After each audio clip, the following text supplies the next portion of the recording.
ಕೃಷಿ, ತೋಟಗಾರಿಕೆ, ಬಾಗಾಯಿತು ಎಲ್ಲ ಥರದ ಬೆಳೆಗಳನ್ನು ಕೂಡ ಬೆಳೀತಾ ಇದ್ದಾರೆ.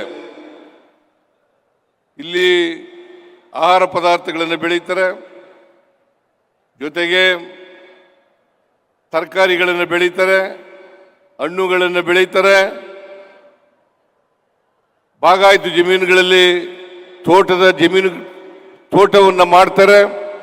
ಇಷ್ಟೆಲ್ಲ ಮಾಡ್ತಕ್ಕಂಥದ್ದು ನಮ್ಮ ರೈತರು ಅಂತಕ್ಕಂಥ ಮಾತುಗಳನ್ನು ಹೇಳಲಿಕ್ಕೆ ಬಯಸ್ತಾ ಇದ್ದೇನೆ. ಅದಕ್ಕೋಸ್ಕರ ಚಿಕ್ಕಬಳ್ಳಾಪುರ ಜಿಲ್ಲೆಯ ಎಲ್ಲ ರೈತರಿಗೆ ಧನ್ಯವಾದಗಳನ್ನು ಈ ಸಂದರ್ಭದಲ್ಲಿ ಹೇಳಲಿಕ್ಕೆ ಬಯಸ್ತಾ ಇದ್ದೇನೆ.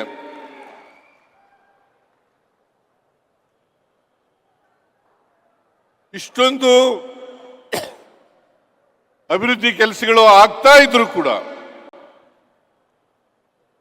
ಇದು ಚಿಕ್ಕಬಳ್ಳಾಪುರ ಜಿಲ್ಲೆ ಒಂದೇ ಅಲ್ಲ, ರಾಜ್ಯದ ಅನೇಕ ಎಲ್ಲ ಜಿಲ್ಲೆಗಳಲ್ಲೂ ಕೂಡ ಅಭಿವೃದ್ಧಿ ಕೆಲಸಗಳನ್ನು ನಮ್ಮ ಸರ್ಕಾರ ಮಾಡ್ತಾ ಇದೆ. ನಾವು ಅಧಿಕಾರಕ್ಕೆ ಬಂದು 2.5 ವರ್ಷ ಆದಮೇಲೆ ಇವತ್ತು ಶಿಡ್ಲಘಟ್ಟಕ್ಕೆ ಮೊದಲನೇ ಬಾರಿಗೆ ನಾನು ಬರ್ತಾ ಇದ್ದೀನಿ.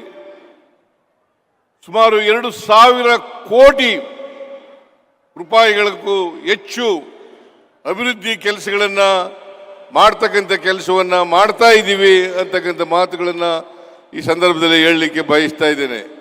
ಅನೇಕ ಇಲಾಖೆಗಳು, ಸಣ್ಣ ನೀರಾವರಿ ಇಲಾಖೆ, ರೇಷ್ಮೆ ಇಲಾಖೆ, ತೋಟಗಾರಿಕೆ ಇಲಾಖೆ, ಕೃಷಿ ಇಲಾಖೆ, ಸಣ್ಣ ನೀರಾವರಿ ಇಲಾಖೆ, ಹಾಗೇನೆ ಶಿಡ್ಲಘಟ್ಟ ಪಟ್ಟಣ ಮತ್ತು ಚಿಂತಾಮಣಿ ಪಟ್ಟಣ, ಈ ಪಟ್ಟಣಗಳಲ್ಲಿ ಕುಡಿಯುವ ನೀರು ಇದನ್ನ ಕೂಡ ಮಾಡ್ತಕ್ಕಂಥ ಕೆಲಸವನ್ನು ಮಾಡ್ತಾ ಇದ್ದೀವಿ. ಜೊತೆಗೆ 3ನೇ ಹಂತದ ಸುಮಾರು 164 ಕೆರೆಗಳಿಗೆ 164 ಕೆರೆಗಳಿಗೆ ನೀರನ್ನು ತುಂಬಿಸ್ತಕ್ಕಂಥ ಕೆಲಸವನ್ನು ಮಾಡ್ತಾ ಇದ್ದೀವಿ.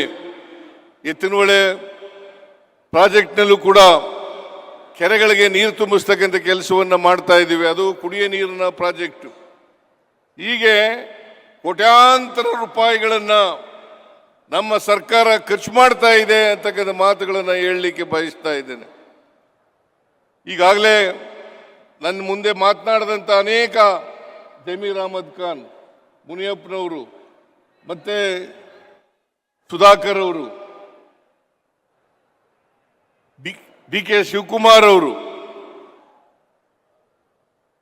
ಅವರವರ ಇಲಾಖೆಯಲ್ಲಿ ಮತ್ತೆ ಸರ್ಕಾರ ಹಮ್ಮಿಕೊಂಡಿರ್ತಕ್ಕಂಥ ಕಾರ್ಯಕ್ರಮಗಳನ್ನು ಪ್ರಸ್ತಾಪ ಮಾಡಿದ್ದಾರೆ.